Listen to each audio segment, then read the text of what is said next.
Before management makes a final investment decision, our task is to evaluate whether this project is financially viable by analyzing its expected cash flow.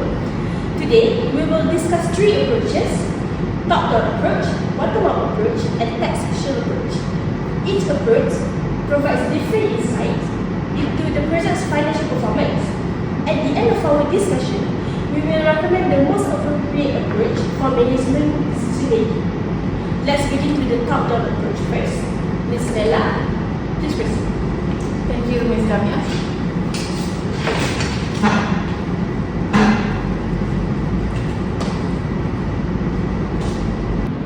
Let me begin. The top-down approach starts by analyzing the overall market demand and estimating potential revenue before estimating detailed operating costs. Based on our market research, we estimate annual sales of 5,000 units at a selling price of 100 ringgit per unit. Therefore, the project is expected to generate annual revenue of 500,000 ringgit. The estimated variable cost amount to 190,000 ringgit, while fixed costs are 50,000 ringgit. In addition, the project includes depreciation expense of 20,000 ringgit and interest expenses of 10,000 ringgit. A corporate tax rate of 30% is applied in determining the project's profitability. This approach helps management understand market potential and identify future growth opportunities before committing significant resources. Let's begin by looking at the overall picture. How does the top-down approach influence our initial revenue estimate? Okay, starting with the broad market trends, we expect sales to be 500,000 ringgit. We will need to account for overhead and other indirect costs before making a final evaluation. Thank you for the explanation. How confident are we in this sales forecast? So, while the forecast is based on market research and consumer needs, there are still uncertainties such as market competition and changing customer preferences. Therefore, the projected revenue should be viewed as an estimate rather than a guaranteed outcome. May I interrupt? I agree with your opinions. Although the projected revenue looks promising, we still need to determine whether the expected revenue is sufficient to cover all operating costs. That's a good point. So let's now move on to the bottom-up approach. Thank you, Ms. Bella. Thank you, Ms.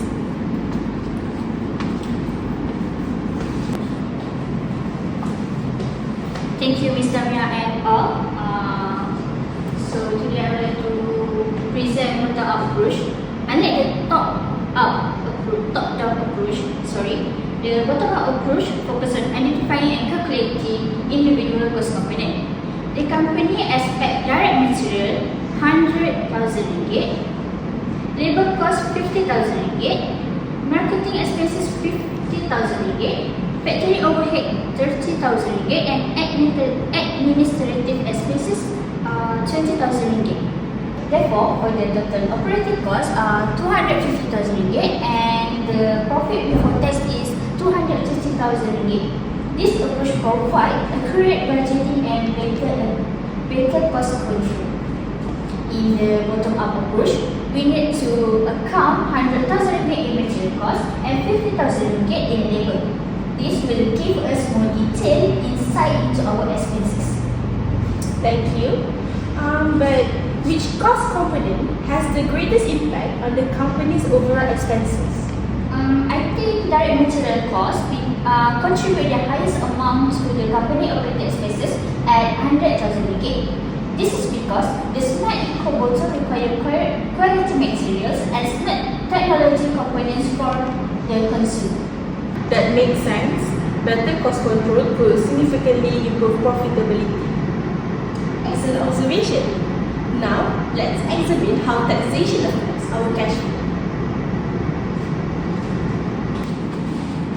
Okay, thank you, Ms. Mia. The tax sheet approach focuses on tax saving generated from deductible expenses such as depreciation and interest expenses. For this project, as measured by Miss Bella, the depreciation expenses is 20,000 ringgit and interest expenses is 10,000 ringgit and the total deductible expenses is 30,000 ringgit. The tax shield benefits is 9,000 and tax payable is 69,000 and the net profit after tax is 161,000. And the last one is the estimated net cash flow is 119,000 ringgit. By applying the tax shield approach, we estimate 20,000 ringgit in depreciation and 10,000 ringgit in interest expenses, which gives us a tax saving of 9,000 ringgit. Alright, thank you. But why is this tax shield benefit important when evaluating the project? The tax should improve liquidity because it reduces the amount of tax paid by the company. As a result, the company retains more cash for operation and future growth. I think I agree with Mr. Lula. The tax savings strengthens the project overall financial position. Thank you for your analysis. Now that we have reviewed all three approaches, let's discuss which approach management should rely on most. Shall we start with Ms. Stella? Thank you, Ms. Mia. In my opinion, the top-down approach is useful during the early stages because it helps estimate market potential and future growth opportunities. How about you, Ms. For me, I think the bottom-up approach is the most reliable because it is based on actual operating costs and provide greater accuracy. And how about you, Ms. Saira? From my opinion, the tax shield approach should complement on the other two approaches. It should not be used on its own, but it plays an important role in improving our cash flow. Okay. So, would it be fair to say that all three approaches should be used together? Yes, we agree.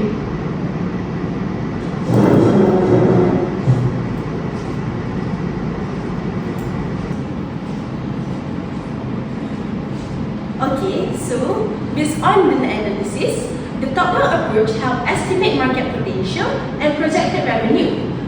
The bottom-up approach provides detailed cost analysis and improved budgeting accuracy. The tax shield approach demonstrates how tax savings can improve project cash flow. So, based on the calculations, Nova Global Corporation is expected to generate an estimated net cash flow of 190,000 ringgit. Therefore, we recommend that management use all three approaches, with the bottom-up approach serving as the primary method for decision making. So, that's all for today. Thank you for your time and have a nice day. Thank you, Miss.